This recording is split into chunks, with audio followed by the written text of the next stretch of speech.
ಎಲ್ಲರಿಗೂ ನಮಸ್ಕಾರ. ಕಾರ್ಟೆಟ್ 2025 ಪರೀಕ್ಷೆಗೆ ತಯಾರಿ ನಡೆಸ್ತಿರೋ ಎಲ್ಲರಿಗೂ ಸ್ವಾಗತ. ಬನ್ನಿ ಇವತ್ತಿನ ಈ ವಿಶ್ಲೇಷಣೆಯಲ್ಲಿ ಅಧಿಕೃತ ಅಧಿಸೂಚನೆಯ ಪ್ರತಿಯೊಂದು ಪ್ರಮುಖ ಅಂಶವನ್ನ ಸರಳವಾಗಿ ಸ್ಪಷ್ಟವಾಗಿ ತಿಳ್ಕೊಳ್ಳೋಣ. ಸರಿ, ಮೊದಲನೇದಾಗಿ ಎಲ್ಲಕ್ಕಿಂತ ಮುಖ್ಯವಾದ ವಿಷಯ, ಕರ್ನಾಟಕದ ಎಲ್ಲಾ ಭಾವಿ ಶಿಕ್ಷಕರು ಈ ದಿನಾಂಕವನ್ನ ಎಲ್ಲಾದ್ರೂ ಬರೆದಿಟ್ಕೊಳ್ಳಿ ಅಥವಾ ಕ್ಯಾಲೆಂಡರ್ಲ್ ಮಾರ್ಕ್ ಮಾಡಿ. ಪರೀಕ್ಷೆ ನಡೆಯೋದು ಡಿಸೆಂಬರ್ 7, 2025. ಹೌದು, ಡಿಸೆಂಬರ್ 7. ಈಗಿಂದಾನೇ ತಯಾರಿ ಶುರು ಮಾಡಿದ್ರೆ ಇದು ಸುವರ್ಣ ಅವಕಾಶ. ಹಾಗಾದ್ರೆ ಬರೀ ಪರೀಕ್ಷಾ ದಿನಾಂಕ ಒಂದೇ ಅಲ್ಲ, ಪೂರ್ತಿ ಟೈಮ್ಲೈನ್ ಹೇಗಿದೆ ಅಂತ ನೋಡೋಣ ಬನ್ನಿ. ಅಂದ್ರೆ ಅಪ್ಲಿಕೇಶನ್ ಹಾಕೋದ್ರಿಂದ ಇಳಿದು ಎಕ್ಸಾಮ್ ಹಾಲ್ಗೆ ಹೋಗೋವರೆಗೂ ಪ್ರತಿಯೊಂದು ಹಂತದ ಬಗ್ಗೆನೂ ಸ್ಪಷ್ಟವಾಗಿ ತಿಳ್ಕೊಳ್ಳೋಣ. ಇಲ್ಲಿ ಯಾವುದೇ ಕನ್ಫ್ಯೂಷನ್ ಬೇಡ. ಈ ದಿನಾಂಕಗಳನ್ನ ಸ್ವಲ್ಪ ಗಮನ ಇಟ್ಟು ನೋಡಿ. ಅಪ್ಲಿಕೇಶನ್ ಹಾಕೋಕ್ ಶುರುವಾಗೋದು ಅಕ್ಟೋಬರ್ 23ಕ್ಕೆ, ಅದರ ಮುಗಿಯೋದು ನವೆಂಬರ್ 9ಕ್ಕೆ. ಅಂದ್ರೆ ಕೈಯಲ್ಲಿರೋದು ಕೇವಲ 18 ದಿನಗಳು ಮಾತ್ರ. ಅಯ್ಯೋ, ಲಾಸ್ಟ್ ಡೇಟ್ ತನಕ ಕಾಯೋದು ಬೇಡವೇ ಬೇಡ.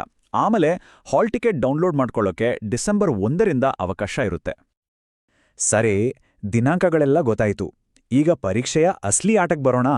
ಅಂದ್ರೆ ಅದರ ಬ್ಲೂ ಪ್ರಿಂಟ್ ಅಥವಾ ಸ್ವರೂಪ ಹೇಗಿದೆ ಅಂತ ನೋಡೋಣ. ನೋಡಿ, ಯಾವುದೇ ಯುದ್ಧಕ್ಕೆ ಹೋಗೋ ಮುಂಚೆ ಅದರ ವ್ಯೂಹ ರಚನೆ ಮಾಡ್ಕೋಬೇಕಲ್ವಾ? ಹಾಗೇನೆ ಪರೀಕ್ಷೆಯ ಪ್ಯಾಟರ್ನ್ ಅರ್ಥ ಮಾಡ್ಕೊಂಡ್ರೆ ನಮ್ಮ ಅರ್ಧ ಕೆಲಸ ಸುಲಭವಾಗುತ್ತೆ. ಎಲ್ಲಿ ಫೋಕಸ್ ಮಾಡಬೇಕು ಅಂತ ಗೊತ್ತಾಗತ್ತೆ. ಇಲ್ಲೊಂದು ಸೂಪರ್ ಗುಡ್ ನ್ಯೂಸ್ ಇದೆ. ಅದೇನಂದ್ರೆ, ಈ ಪರೀಕ್ಷೆಯಲ್ಲಿ ನೆಗೆಟಿವ್ ಮಾರ್ಕಿಂಗ್ ಇಲ್ಲ. ಎಸ್, ನೆಗೆಟಿವ್ ಮಾರ್ಕಿಂಗ್ ಇಲ್ಲ. ಇದರ ಅರ್ಥ ಏನು ಗೊತ್ತಾ? ಪ್ರತಿಯೊಂದು ಪ್ರಶ್ನೆಗೂ ಧೈರ್ಯವಾಗಿ ಉತ್ತರ ಕೊಡಬಹುದು. ಒಂದು ವೇಳೆ ಉತ್ತರ ಗೊತ್ತಿಲ್ಲ ಅಂದ್ರೂ ಕೂಡ ಖಾಲಿ ಬಿಟ್ಟು ಬರೋ ತಪ್ಪು ಮಾಡ್ಲೇಬಾರ್ದು. ಇದೊಂದು ರೀತಿ ಬೋನಸ್ ಇದ್ದಾಗೆ. ಅಂಕಗಳನ್ನ ಹೆಚ್ಚಿಸ್ಕೊಡಕ್ಕೆ ಇದೊಂದು ಸುವರ್ಣಾವಕಾಶ. ಕೇರ್ಟೆಟಲ್ಲಿ ನಮಗೆಲ್ಲ ಗೊತ್ತಿರೋ ಹಾಗೆ 2 ಪೇಪರ್ಗಳಿವೆ, ಪೇಪರ್ 1 ಮತ್ತು ಪೇಪರ್ 2. ತುಂಬ ಸರಳವಾಗಿ ಹೇಳೋದಾದ್ರೆ, 1ನೇ ಕ್ಲಾಸ್ನಿಂದ 5ನೇ ಕ್ಲಾಸ್ಗೆ ಟೀಚರ್ ಆಗಬೇಕು ಅನ್ನೋರು ಪೇಪರ್ 1 ಬರಿಬೇಕು. ಆದರೆ 6ರಿಂದ 8ನೇ ತರಗತಿಗೆ ಟೀಚರ್ ಆಗಬೇಕು ಅನ್ಕೊಂಡರು ಪೇಪರ್ 2 ಬರಿಬೇಕು. ಸೊ ಗುರಿ ಯಾವುದು ಅನ್ನೋದ್ರ ಮೇಲೆ ಪೇಪರ್ ಆಯ್ಕೆ ಮಾಡ್ಕೋಬೇಕು. ಮೊದಲಿಗೆ ಪೇಪರ್ 1ರ ಸ್ಟ್ರಕ್ಚರ್ ಹೇಗಿದೆ ಅಂತ ನೋಡೋಣ. ಇದರಲ್ಲಿ ಒಟ್ಟು 5 ಭಾಗಗಳಿವೆ. ಪ್ರತಿಯೊಂದು ಭಾಗಕ್ಕೂ 30 ಅಂಕಗಳು. ಅಂದ್ರೆ ಎಲ್ಲವೂ ಇಂಪಾರ್ಟೆಂಟ್. ಯಾವುದೆಲ್ಲ ಅಂದ್ರೆ, ಶಿಶು ವಿಕಾಸ ಮತ್ತು ಬೋಧನಾಶಾಸ್ತ್ರ 2 ಭಾಷೆಗಳು, ಗಣಿತ 6 ಪರಿಸರ ಅಧ್ಯಯನ. ಒಟ್ಟು 150 ಅಂಕಗಳಿಗೆ ಎಲ್ಲದಕ್ಕೂ ಸಮಾನವಾದ ಪ್ರಾಮುಖ್ಯತೆ ಕೊಟ್ಟಿದ್ದಾರೆ. ಸೊ ಯಾವುದನ್ನು ನೆಗ್ಲೆಕ್ಟ್ ಮಾಡೋ ಹಾಗೆ ಇಲ್ಲ. ಈಗ ಪೇಪರ್ 2 ಕಡೆ ಬರೋಣ. ಇಲ್ಲೊಂದು ಚಿಕ್ಕ ಟ್ವಿಸ್ಟ್ ಇದೆ. ಮೊದಲ 3 ಸೆಕ್ಷನ್ಗಳು ಅಂದ್ರೆ ಚೈಲ್ಡ್ ಡೆವಲಪ್ಮೆಂಟ್ ಮತ್ತು 2 ಭಾಷೆಗಳು ಪೇಪರ್ 1 ಥರನೇ ಇರುತ್ತೆ. ಆದ್ರೆ 4ನೇ ಸೆಕ್ಷನ್ ಇದೆಯಲ್ಲ, ಅದೇ ಗೇಮ್ ಚೇಂಜರ್. ಅದು 60 ಅಂಕಗಳ ಸ್ಪೆಷಲೈಸೇಷನ್. ಇಲ್ಲಿ ಗಣಿತ ವಿಜ್ಞಾನ ಅಥವಾ ಸಮಾಜ ವಿಜ್ಞಾನ ಎರಡರಲ್ಲಿ ಯಾವುದಾದ್ರೂ ಒಂದನ್ನು ಆಯ್ಕೆ ಮಾಡ್ಕೋಬೇಕು. ಸರಿ, ಪೇಪರ್ ಪ್ಯಾಟರ್ನ್ ಎಲ್ಲ ಅರ್ಥ ಆಯಿತು. ಈಗ ಅತಿ ಮುಖ್ಯವಾದ ವಿಷಯಕ್ಕೆ ಬರೋಣ. ಸ್ಮಾರ್ಟ್ ಸ್ಟಡಿ ಅಂದ್ರೆ ಏನು, ಎಲ್ಲಿ ಹೆಚ್ಚು ಗಮನ ಕೊಡಬೇಕು? ಯಾಕಂದ್ರೆ ಪರೀಕ್ಷೆ ರಚನೆಯೇ ನಮಗೆ ದಾರಿ ತೋರಿಸುತ್ತೆ. ಎಲ್ಲಿ ಫೋಕಸ್ ಮಾಡಬೇಕು ಅಂತ ಅದೇ ಹೇಳುತ್ತೆ. ನೋಡೋಣ ಬನ್ನಿ.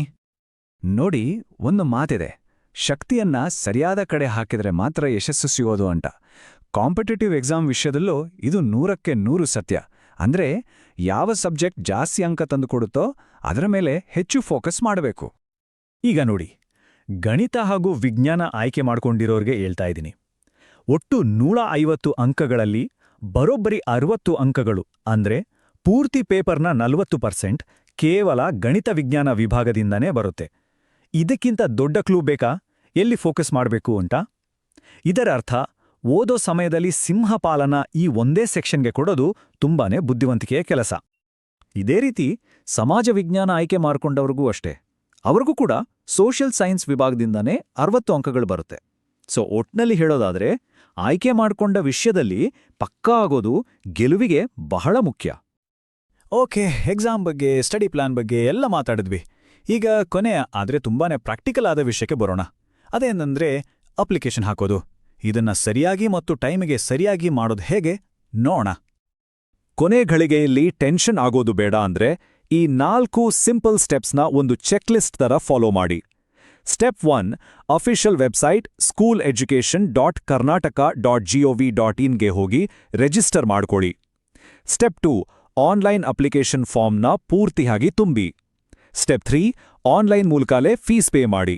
ಹಾಗೂ ಕೊನೆಯದಾಗಿ ಸ್ಟೆಪ್ 4, ಕನ್ಫರ್ಮೇಷನ್ ಪೇಜ್ನ ಪ್ರಿಂಟ್ ತೆಗೆದು ಇಟ್ಕೊಳ್ಳೋದು ಮೈಬೇಡಿ. ಅಷ್ಟೇ. ಇನ್ನು ಅಪ್ಲಿಕೇಶನ್ ಫೀಸ್ ವಿಷಯಕ್ಕೆ ಬಂದ್ರೆ ಜನರಲ್ ಮತ್ತು ಇತರೆ ಕ್ಯಾಟಗರಿಯವರಿಗೆ ಒಂದೇ ಪೇಪರ್ಗೆ 700 ರೂಪಾಯಿ ಮತ್ತು 2 ಪೇಪರ್ಗಳಿಗೆ 1000 ರೂಪಾಯಿ ಇರುತ್ತೆ. ಎಸ್ಸಿ ಮತ್ತು ಎಸ್ಟಿ ಹಾಗೂ ಸಿಐ ಕ್ಯಾಟಗರಿಯವರಿಗೆ ಒಂದೇ ಪೇಪರ್ಗೆ 350 ರೂಪಾಯಿ ಹಾಗೂ 2 ಪೇಪರ್ಗಳಿಗೆ 500 ರೂಪಾಯಿ ನಿಗದಿಪಡಿಸಲಾಗಿದೆ. ಸೊ ಪೇಮೆಂಟ್ ಮಾಡುವಾಗ ಇದನ್ನ ಗಮನದಲ್ಲಿಟ್ಕೊಳ್ಳಿ. ಸರಿ, ಈಗ ಪರೀಕ್ಷೆಯ ಪೂರ್ತಿ ಬ್ಲೂಪ್ರಿಂಟ್ ನಮ್ಮ ಮುಂದಿದೆ. ದಿನಾಂಕ ಗೊತ್ತಿದೆ, ಪೇಪರ್ ಪ್ಯಾಟರ್ನ್ ಗೊತ್ತಿದೆ, ಎಲ್ಲಿ ಫೋಕಸ್ ಮಾಡಬೇಕು ಅನ್ನೋದು ಕೂಡ ಗೊತ್ತಿದೆ. ಇನ್ನೇನಿದ್ರೂ ತಯಾರಿ ಶುರು ಮಾಡೋದಷ್ಟೇ ಬಾಕಿ. ಹಾಗಾದ್ರೆ ಈ ಮಾಹಿತಿಯನ್ನಿಟ್ಕೊಂಡು ಮೊದಲು ಯಾವ ವಿಷಯವನ್ನ ಮಾಸ್ಟರ್ ಮಾಡಬೇಕು ಅಂತ ಯೋಚನೆ ಮಾಡೋಣ.